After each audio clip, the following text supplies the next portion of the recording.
एक बार बुद्ध से मलुक्य पुत्र ने पूछा, भगवान आपने आज तक यह नहीं बताया कि मृत्यु के उपरांत क्या होता है। उसकी बात सुनकर बुद्ध मुस्कुराए। फिर उन्होंने उससे पूछा, पहले मेरी एक बात का जवाब दो।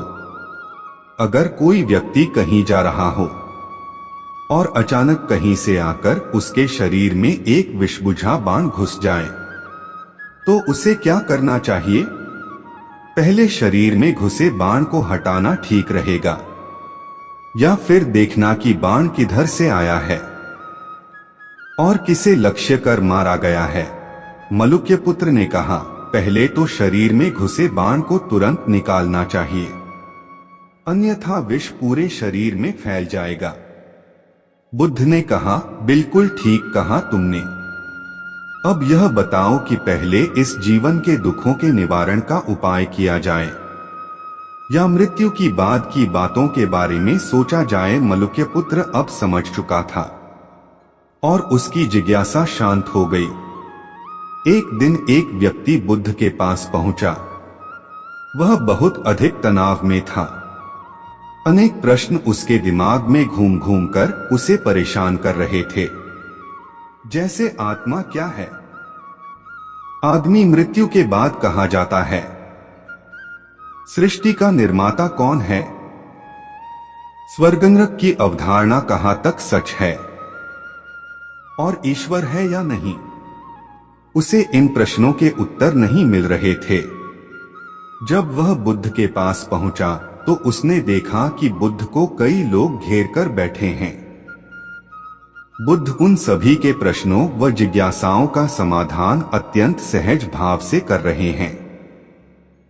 काफी देर तक यह क्रम चलता रहा, किंतु बुद्ध धैर्यपूर्वक हर एक को संतुष्ट करते रहे। बेचारा व्यक्ति वहां का हाल देखकर परेशान हो गया।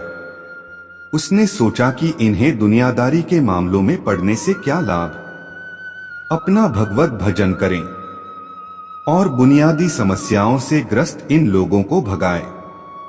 किंतु बुद्ध का व्यवहार देखकर तो ऐसा लग रहा था मानो इन लोगों का दुहक उनका अपना दुहक है।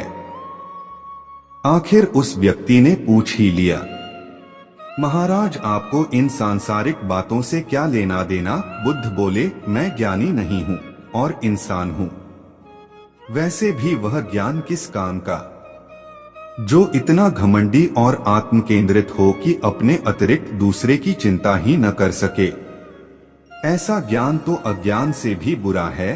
बुद्ध की बातें सुनकर व्यक्ति की उलझन दूर हो गई।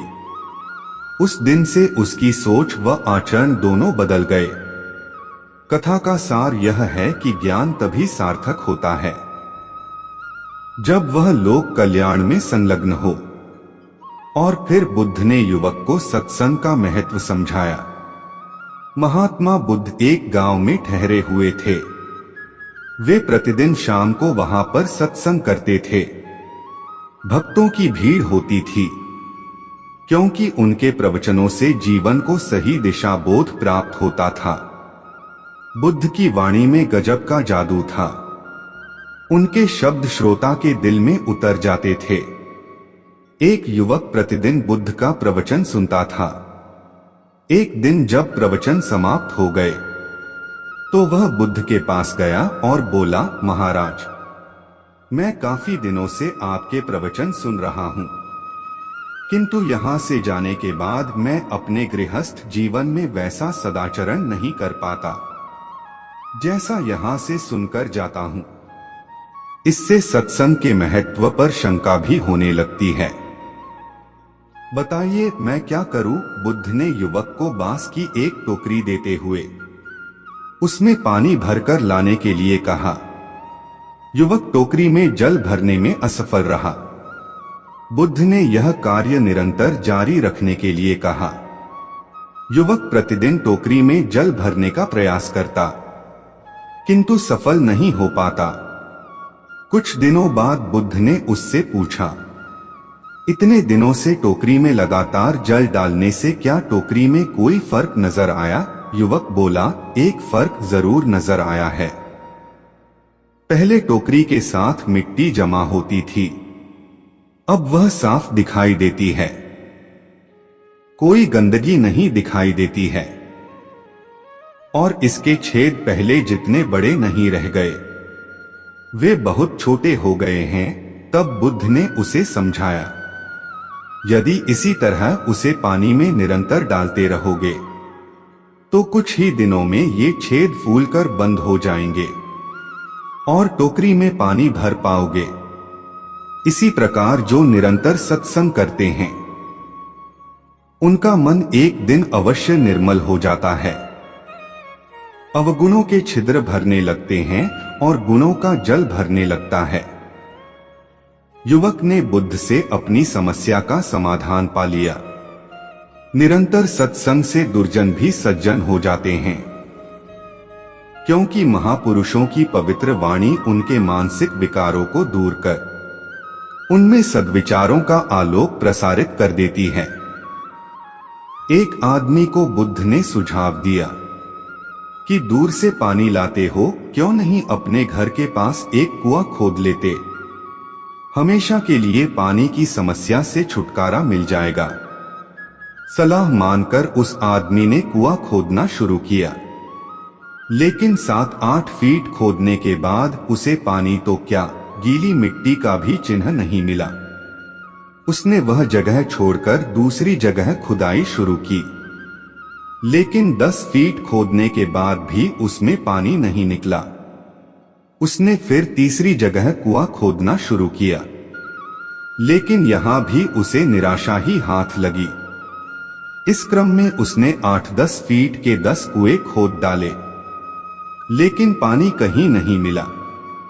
वह निराश होकर बुद्ध के पास गया। उसने बुद्ध को बताया कि मैंने 10 कुएं खोद डाले, मगर पानी एक में भी नहीं निकला। बुद्ध को आश्चर्य हुआ।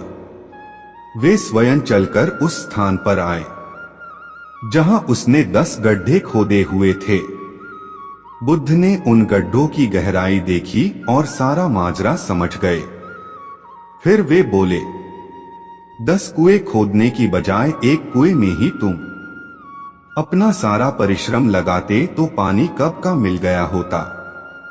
तुम सब गड्ढों को बंद कर दो, केवल एक को गहरा करते जाओ, पानी निकल आएगा। उसने बुद्ध की बात मानकर ऐसा ही किया। परिणाम स्वरूप कुआं पूर्ण होते ही पानी निकल आया। सबने भगवान बुद्ध की जय जयकार की। दोस्तों, ये कहानी आपको कैसी लगी? कमेंट बॉक्स में अपना राय जरूर दें। धन्यवाद।